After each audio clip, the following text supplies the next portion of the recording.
One is a UNESCO World Heritage Site and the cradle of its nation. The other is a medieval treasure full of manueline and Baroque beauty. It is time to get curious about Braga and Guimarães, Portugal.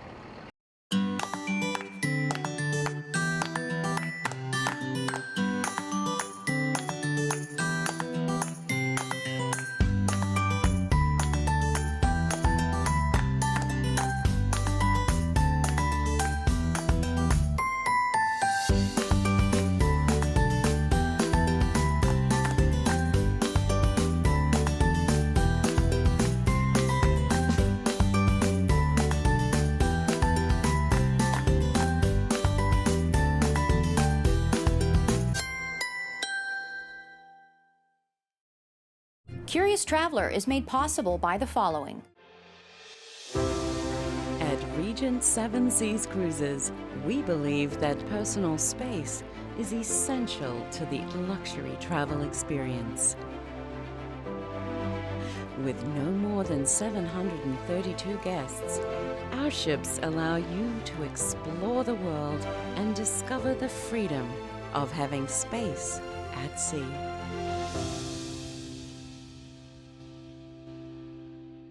Over 300 tours across all 7 continents. Over 40 years of serving travelers. You can experience effortless fun vacations and authentic experiences with Get. GetTours.com. Windstar Cruises. Intimate, private, yacht-style cruises to the Mediterranean, Caribbean, Tahiti, and more. We look forward to seeing you on board. WindstarCruises.com. When you travel with us, you are not the typical tourist.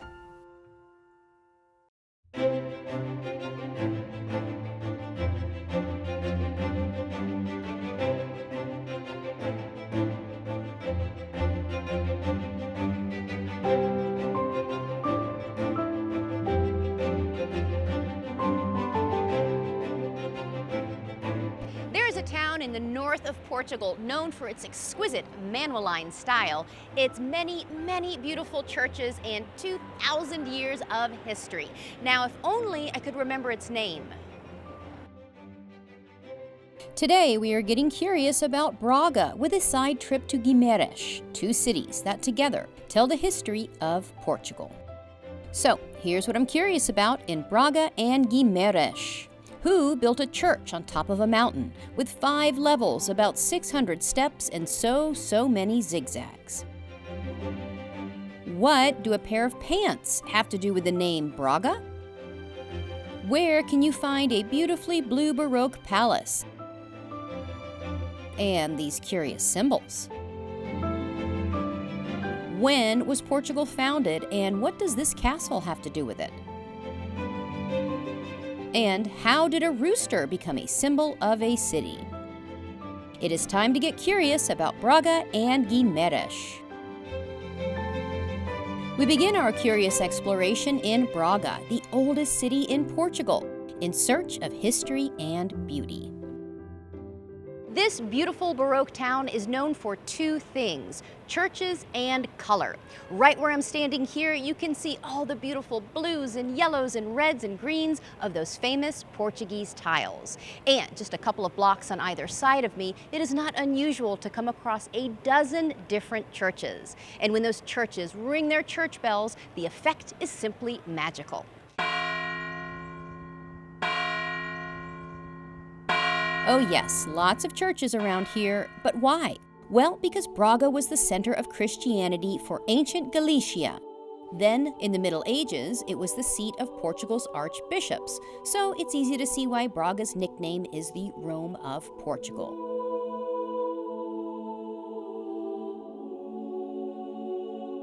But before all these beautiful churches were here, Braga had a different name altogether. Bracara, meaning City of Pants. Why?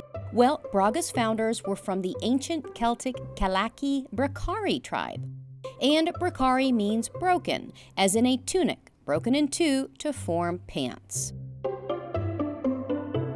I guess those ancient Bracari were fashion trendsetters of their day. After the Celts, the Romans take over Braga, but they were probably still wearing their tunics. Braga used to be known as Bracara Augusta by the Romans, who liked the place so much because they had 5 strategic military roads that all intersected right here. So they found Braga to be the perfect meeting place. And it is fitting that this is still a meeting place today, and a very colorful one, Praça da República. More than 2,000 years ago, Bracara Augusta, taking the name Bracara and adding Augusta for Roman Emperor Caesar Augustus, was the capital of that Roman province of Galicia. And Galicia, of course, got its name from that Calici or Calicia tribe. And today, here at Praça da República, once the center of that great Roman province, this spot is still the center of town. But no Roman soldiers planning their next strategic conquest or anything. Just plenty of happy locals planning their next strategic leisurely lunch.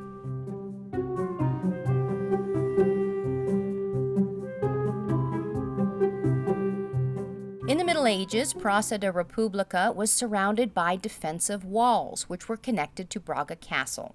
The castle no longer stands, but you can see it on the city crest, and on another historic spot just around the corner from Praça da República.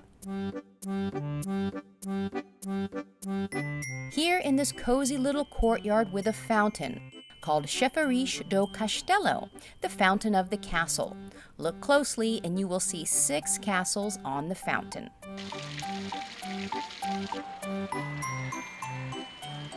And I also know where to find a bit of the old city walls with some curious symbols on them.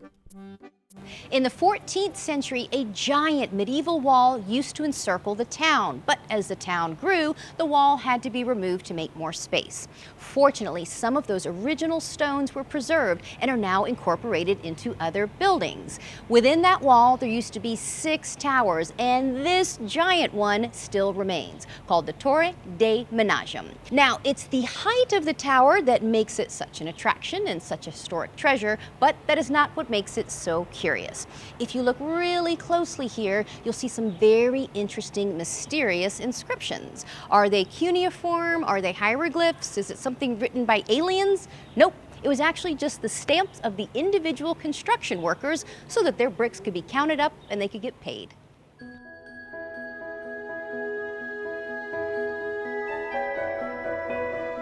Just beside the tower are some more curious symbols. This is the shield of Portugal, with 5 dots representing the 5 wounds of Christ. It is based on the coat of arms of the medieval Portuguese kingdom.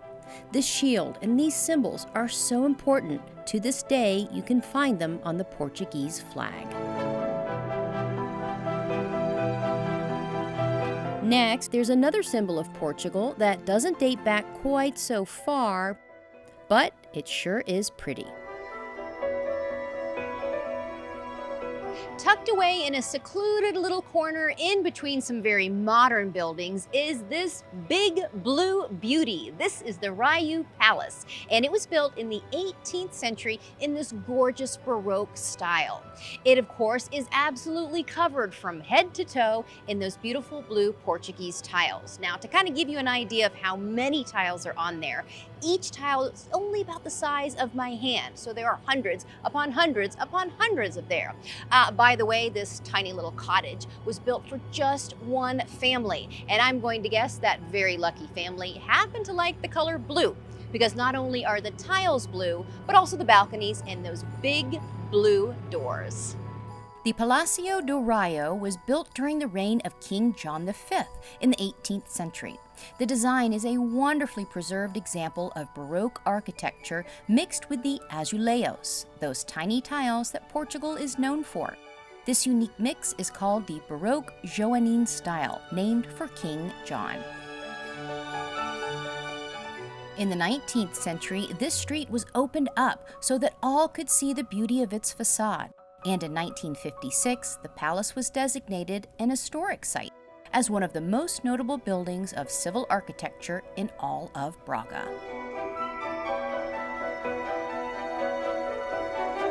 Next, we visit what is perhaps the most important building in Braga, maybe even in all of Portugal, Braga Cathedral.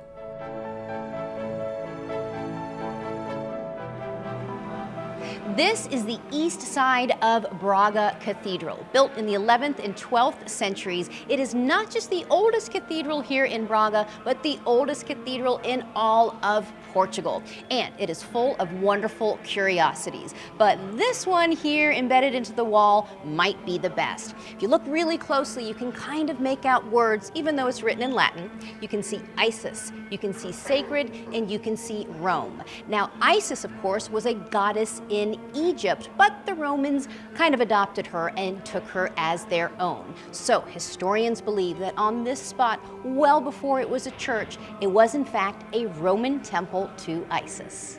How cool is that?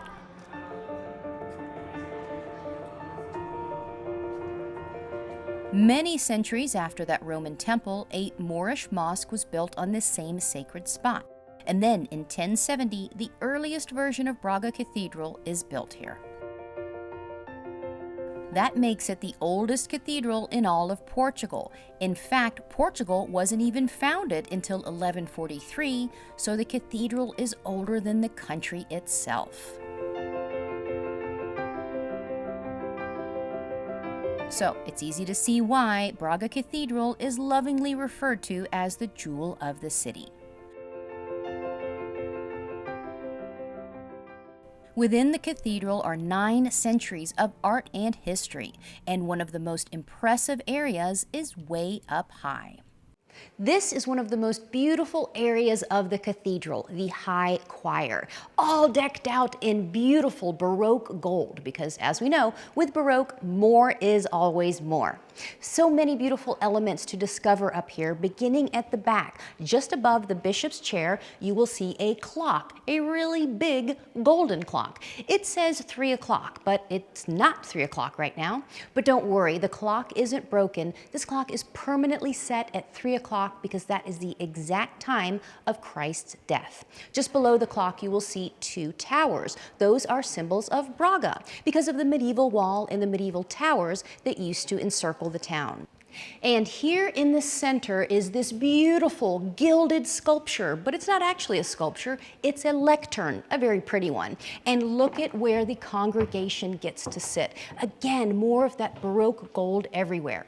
And each and every seat is crowned by a very important Christian symbol. This is the shell, which symbolizes baptism. And last but not least, if you look closely, you can see some of the names of the current members of the church today.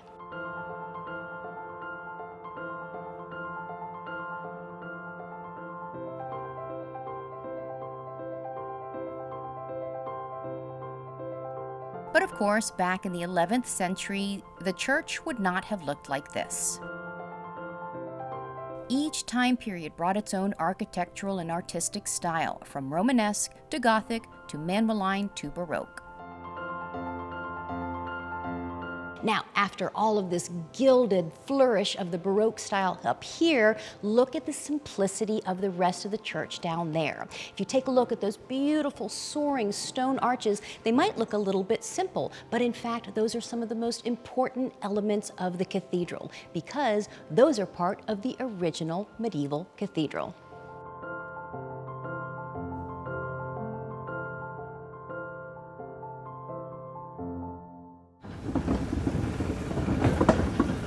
Our next stop is yet another church, but this one, I promise, is like none you've ever seen. And to reach it, you have to earn it, because it's located on top of a mountain overlooking the city of Braga. There are 2 ways to get to the top of Bom Jesus. You could walk nearly 600 steps, or you could take a quaint and comfortable ride on the funicular. You can see which option I chose.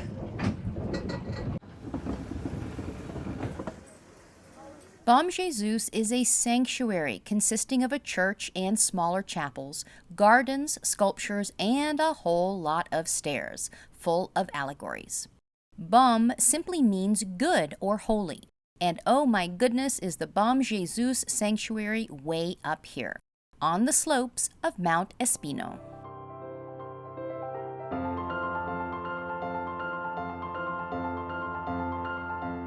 600 steps to the top and 600 years to develop. The sanctuary of Bom Jesus carries on the tradition of Sacrum Monte, or building a sacred site on top of a mountain. And its church, its religious buildings, all these gardens and all those steps is meant to evoke a little bit of a feeling of Jerusalem right here in Portugal. This idea of sacred mountains is practiced in many religions, not just Christianity, and in many mythologies too. Just think of Zeus and his Mount Olympus, or Odin and his Asgard. In Catholicism, creating sacred spaces on a mountaintop was promoted in the 16th century as a reaction to the Protestant Reformation, and the heavenly Bom Jesus came out of that movement. This Baroque beauty was built between 1784 and 1811. From up here, there are breathtaking views of Braga below. After you've caught your breath, that is. Joining us to answer my curious questions is local guide Monica Nogueira. When I knew that we were coming here, like maybe a lot of visitors, a lot of travel writers, or a lot of tourists, I looked online, I said, oh, that's amazing. Now that I'm here, I'm going, this is amazing. It's more than just a church. This is more than a church, even if beginning. And the idea was to convert it like you are coming from the bottom, you do it like the pilgrims should do. Oh yes, and true pilgrims have to suffer a bit as they make their way to churches and holy sites around the world. Often not just climbing the steps, but taking the last few steps on their knees. What I loved going up, it seems to be 5 sections or 5 markers along the staircase. 5 for a very specific reason. Why are there 5? The 5, it represents the crucifixion of Jesus Christ. Okay. We have the cross with the 5 points of water. And then we have another 5 fountains that represent the 5 senses. These are the fountains of the 5 senses: vision, hearing, smell, taste, and touch. These sensory steps were intentionally designed in this eye-catching zigzag pattern. And today that pattern forces religious pilgrims, or just plain old tourists, to slow down, be thoughtful, and take it all in.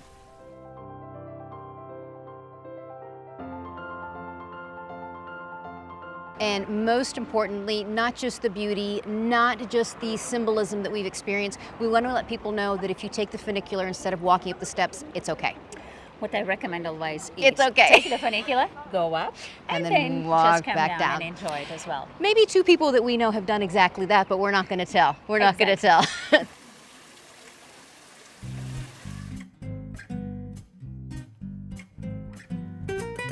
Next, we travel south from Braga to Guimarães, the city where Portugal began.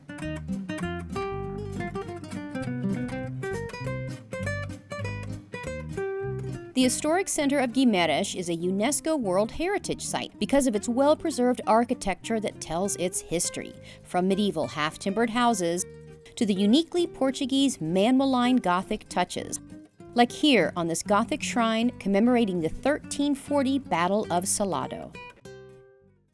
Guimarães is known as the cradle of the nation because it was once the capital of the Portugal kingdom back in the 12th century, and also because the very first king of Portugal was born right here.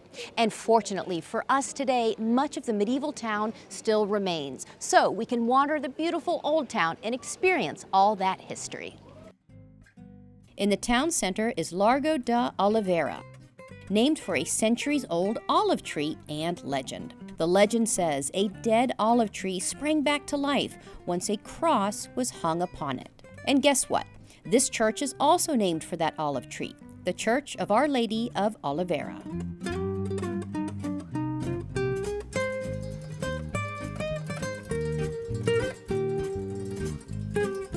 Next, we visit one of the most important historic sites in all of Portugal, with treasures both inside and out. This is the amazing Ducal Palace, built in the 15th century for the royal family of Portugal, the Braganza family, who ruled over their country for centuries. And this is where those dukes lived, sort of. What you see today is not exactly the swanky style those early dukes enjoyed. The original palace was much simpler. And believe it or not, at one point, some of the palace's stones were removed just to use on other building projects. Today, these stylish rooms feature treasures from Portugal's former colonies in India, Africa, and the Far East. There are also stunning Flemish and French tapestries here.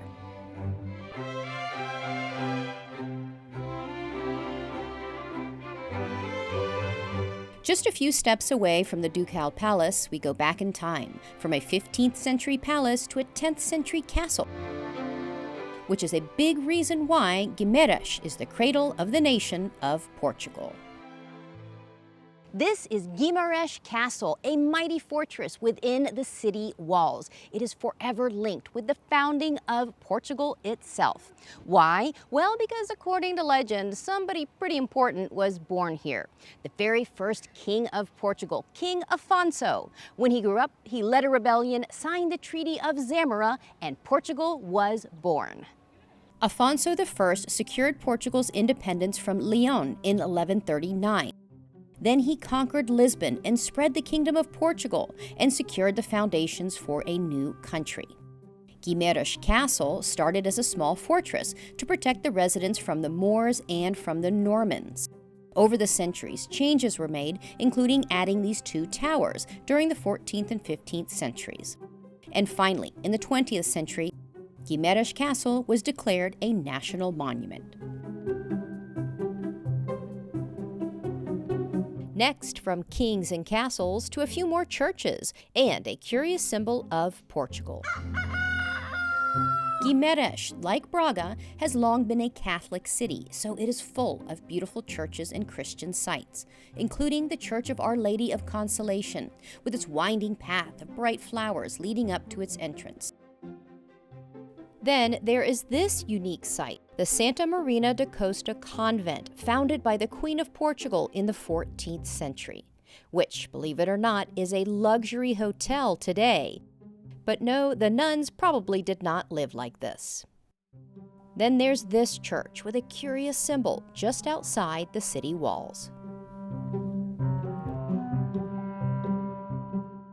This is the 14th century church and convent of San Francisco. As you can tell by its beauty, it is part of what gives the city its UNESCO World Heritage status. Now, the original church was a little bit closer to the medieval wall where the old town is today. But unfortunately, that church was destroyed by the king because apparently he was in a bad mood that day.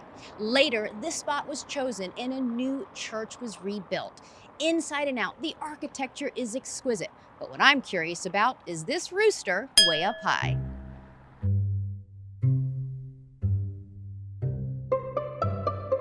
To get to the root of this rooster symbol, we are joined again by our friend and guide, Monica. Yes, this is a result. At a cute little boutique that is simply bursting with cock-a-doodle delightfulness. I have been seeing roosters all over Portugal. Wherever we travel, we even saw one at the top of a church. And then in this beautiful shop, I see rooster, rooster, rooster, rooster, rooster, and I might go home with this guy. I'm just going to guess there's something to do. Oh, yes, there is. Is this a symbol of Portugal? What's going on with the roosters here in Portugal? This is a symbol of the country. Ah, okay, This good. is like a good luck symbol. Okay. And it was born at the end of the 13th, beginning of 14th century. According to the tradition, there was a pilgrim on his way to Santiago de Compostela. Yeah. He just had one night in a small town near here. And during that night, some pieces of silver and gold, they were stolen from one of the biggest family houses. Okay. Nobody knew it is mine. So it was very easy to point like He he got was. suspected. Okay. Exactly. Okay. So this poor pilgrim is accused of stealing the silver and is sentenced to be killed the next day in the town square. He spends his last night in prison, where he has a dream about St. James and, you guessed it, a rooster. The next day, he goes to the judge's home to plead his innocence. So when the pilgrim arrived to his house and he saw the big table full of food, including a roasted rooster. So that moment, he just said, "This is the proof I'm innocent. When you will judge me on the main square, it will give you the sign, it will be alive, and you will be sure that I'm innocent." Okay. According to the tradition. So there it was a happened like roasted that. rooster, and he said, the proof is going to be that this roasted rooster will come back to life. Exactly. Okay. And apparently it happened like that. So the man was saved. So today, we all have a rooster at home. All tourists that they visit the country, they have a rooster, and this is like a good luck symbol. So it's a good luck symbol. It's not necessarily sort of the moral of the story is give somebody the benefit of the doubt. It's more the It's good more luck. like a good you luck. better keep a rooster with Yes, you just in just case keep it because somebody it was wants to like- roast you. You might It was need one. because of a rooster that he saved his life.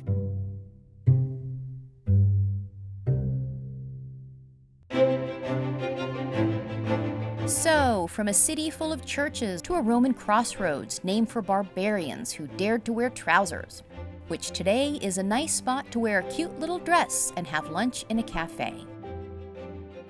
To a mighty medieval tower full of curious symbols, which are really just a creative way of counting. To a big, beautiful blue palace covered in teeny tiny tiles.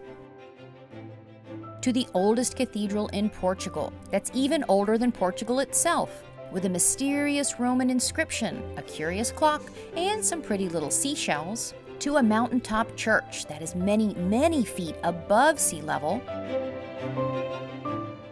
To the city that founded a country with the help of a mighty castle. To a luxurious palace with treasures from the Age of Discovery.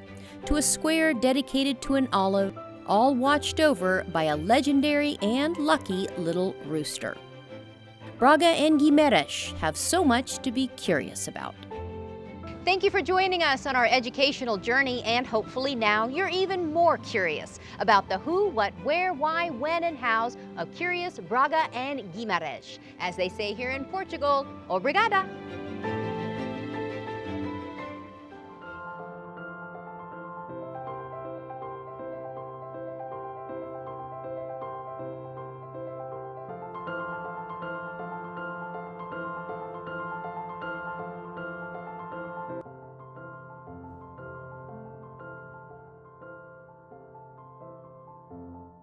Curious Traveler is made possible by the following.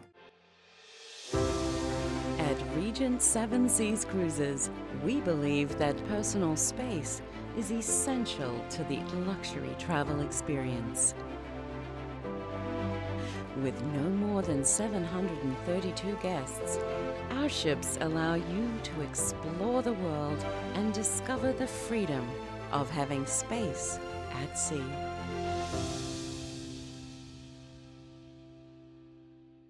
Over 300 tours across all 7 continents. Over 40 years of serving travelers. You can experience effortless fun vacations and authentic experiences with Get. GetTours.com. Windstar Cruises. Intimate, private, yacht-style cruises to the Mediterranean, Caribbean, Tahiti, and more. We look forward to seeing you on board. WindstarCruises.com. When you travel with us, you are not the typical tourist. And closed captioning provided by Tap Air Portugal. Still curious? Go to CuriousTravelerTV.com and follow us on Facebook at Curious Traveler TV, on Twitter at Curious Trav TV, and on Instagram at Curious Traveler TV.